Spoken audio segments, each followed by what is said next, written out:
ಶ್ರೀ ಪರಂಜ್ಯೋತಿ ಭಗವತಿ ಭಗವಾನರ ಪವಾಡ.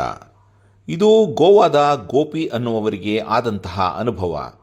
ಅವರು ಹೀಗೆ ಹೇಳುತ್ತಾರೆ, ನನ್ನ ಭಗವದ್ ಧರ್ಮದ ಪ್ರಯಾಣವು 20 ವರ್ಷಗಳ ಹಿಂದೆ ಆರಂಭವಾಯಿತು. ಈ ದೀರ್ಘ ಅವಧಿಯಲ್ಲಿ ನನ್ನೊಳಗೆ ಆಳವಾದ ಪರಿವರ್ತನೆಯನ್ನು ನಾನು ಅನುಭವಿಸಿದ್ದೇನೆ. ಹಿಂದೆ ನನ್ನ ಆಂತರಿಕ ಸ್ಥಿತಿ ಸಂಪೂರ್ಣವಾಗಿ ವಿಭಿನ್ನವಾಗಿತ್ತು. ನಾನು ಮುಂಗೋಪದವನಾಗಿದ್ದೆ, ತಕ್ಷಣ ಪ್ರತಿಕ್ರಿಯಿಸುವವನು ಮತ್ತು ಅತಿಯಾಗಿ ತೀರ್ಪು ಮಾಡುವವನೂ ಆಗಿದ್ದೆ. ಅತಿ ಸಣ್ಣ ಪ್ರಚೋದನೆಯೂ ಸಹ ನನ್ನೊಳಗೆ ಅಶಾಂತಿಯನ್ನು ಉಂಟು ಮಾಡುತ್ತಿತ್ತು. ಅರಿವಿಲ್ಲದೆ ಅನಗತ್ಯ ಅಹಂಕಾರದ ಆಟಗಳಿಗೆ ಇಳಿಯುತ್ತಿದ್ದೆ. ನನ್ನ ಕಠೋರತೆಯನ್ನು ನನ್ನ ಕುಟುಂಬದವರು ಅನುಭವಿಸುತ್ತಿದ್ದರು. ಸ್ವತಃ ನಾನೇ ಮನೆಯ ರಾವಣನಾಗಿದ್ದೇನೆ ಎಂಬ ಭಾವನೆಯನ್ನು ಅನುಭವಿಸುತ್ತಿದ್ದೆ. ಸವಾಲುಗಳು ನನಗೆ ಭಯವನ್ನು ಉಂಟು ಮಾಡುತ್ತಿದ್ದವು. ಘಟನೆಗಳು ದೀರ್ಘಕಾಲ ನನ್ನ ಮನಸ್ಸನ್ನು ಕಾಡುತ್ತಿದ್ದವು.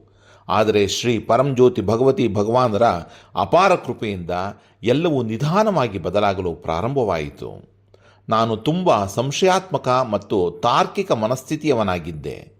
ಪವಾಡಗಳು ನನ್ನ ತಾರ್ಕಿಕ ಮನಸ್ಸಿನ ಚೌಕಟ್ಟಿನಿಂದ ಹೊರಗಿನವುಗಳಾಗಿದ್ದವು. ಶ್ರೀ ಭಗವಾನರ ಸಾನ್ನಿಧ್ಯದ ನನ್ನ ಮೊದಲ ಶಕ್ತಿಶಾಲಿ ಸೂಚನೆಗಳಲ್ಲಿ ಒಂದು ಪಾದುಕಗಳು ಚಲಿಸುವುದನ್ನು ಕಾಣುವುದಾಗಿತ್ತು. ಇದರಿಂದ ಶ್ರೀ ಪರಂಜ್ಯೋತಿಯ ಅನುಗ್ರಹವು ತಾರ್ಕಿಕ ಮನಸ್ಸಿನ ಚೌಕಟ್ಟಿಗೆ ಮೀರಿದೆ ಎಂಬ ನನ್ನ ನಂಬಿಕೆ ಇನ್ನಷ್ಟು ದೃಢವಾಯಿತು. ಅಲ್ಲಿಂದಲೇ ಶ್ರೀ ಪರಂಜ್ಯೋತಿ ಭಗವತಿ ಭಗವಾನರೊಂದಿಗಿನ ನನ್ನ ಪ್ರಯಾಣವು ನಿಜವಾಗಿಯೂ ಪ್ರಾರಂಭವಾಯಿತು.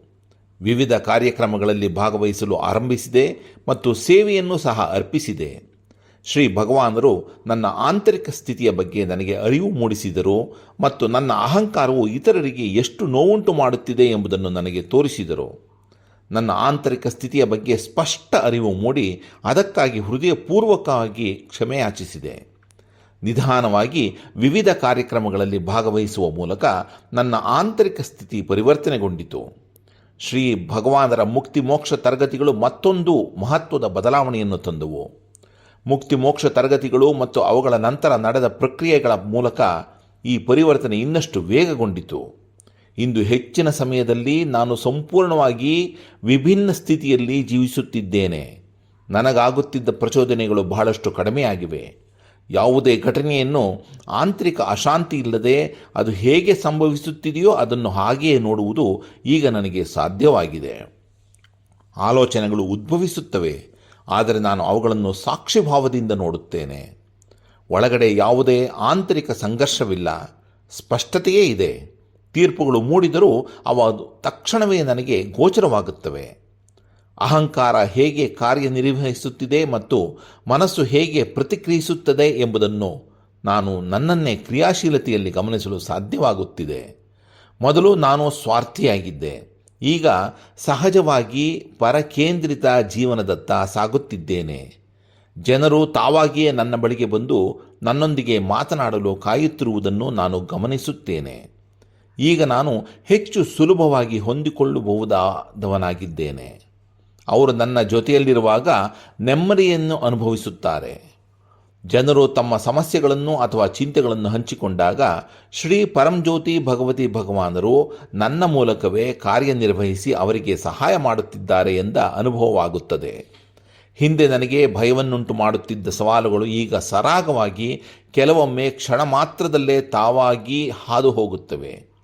ಕೋಪ, ದ್ವೇಷ ಮತ್ತು ಅಸೂಯೆಯಂತಹ ಭಾವನೆಗಳು ಉದ್ಭವಿಸಿದಾಗ ಅವುಗಳ ಬಗ್ಗೆ ನಾನು ಸಂಪೂರ್ಣ ಜಾಗೃತನಾಗಿರುತ್ತೇನೆ. ಅವು ತಾನೇ ಕರಗಿ ಹೋಗಿ ಲಯಗೊಳ್ಳುತ್ತವೆ. ನಾನು ಆಗಾಗ್ಗೆ ಮತ್ತು ಅನೇಕ ಬಾರಿ ಉತ್ತುಂಗ ಸ್ಥಿತಿಗೆ ತಲುಪುತ್ತಿದ್ದೇನೆ. ಅಲ್ಲಿ ಅರಿವು ಹೆಚ್ಚಾಗುತ್ತದೆ, ಪ್ರತಿಕ್ರಿಯೆಗಳು ಸರಳವಾಗಿರುತ್ತವೆ ಮತ್ತು ಆಳವಾದ ಆಂತರಿಕ ಸ್ವಾತಂತ್ರ್ಯದ ಅನುಭವವಿರುತ್ತದೆ. ಈ ಸಂಪೂರ್ಣ ಪರಿವರ್ತನೆಯು ಒಂದು ಮಹಾ ವರದಾನವಾಗಿದ್ದು, ಇದು ಸಂಪೂರ್ಣವಾಗಿ ಶ್ರೀ ಪರಂಜ್ಯೋತಿ ಭಗವತಿ ಭಗವಾನರ ಕೃಪೆಯ ಫಲವಾಗಿದೆ. ಅವರು ನನ್ನನ್ನು ಪ್ರತಿಕ್ರಿಯಾತ್ಮಕ ಸ್ಥಿತಿಯಿಂದ ಜಾಗೃತ ಹಾಗೂ ಪ್ರಬುದ್ಧ ವ್ಯಕ್ತಿಯನ್ನಾಗಿ ರೂಪಿಸಿದ್ದಾರೆ. ನನ್ನೊಳಗೆ ಅಪಾರ ಶಕ್ತಿಯ ಹರಿವು ಅನುಭವವಾಗುತ್ತಿದೆ. ನನ್ನ ಜೀವನದಲ್ಲಿನ ಕಾರ್ಯಗಳು ಸರಾಗವಾಗಿ ಪ್ರಯತ್ನವಿಲ್ಲದೆ ನಡೆಯುತ್ತಿವೆ. ಈ ಸ್ಥಿತಿಯ ವರಕ್ಕಾಗಿ ನಾನು ಶ್ರೀ ಪರಂಜ್ಯೋತಿ ಭಗವತಿ ಭಗವಾನರಿಗೆ ಕೃತಜ್ಞತೆಯನ್ನು ಸಲ್ಲಿಸುತ್ತೇನೆ. ಮುಕ್ತಿ ಪ್ರದಾತ ಶ್ರೀ ಪರಂಜ್ಯೋತಿ ಭಗವತಿ ಭಗವಾನರಿಗೆ ಜಯವೆನ್ನಿ.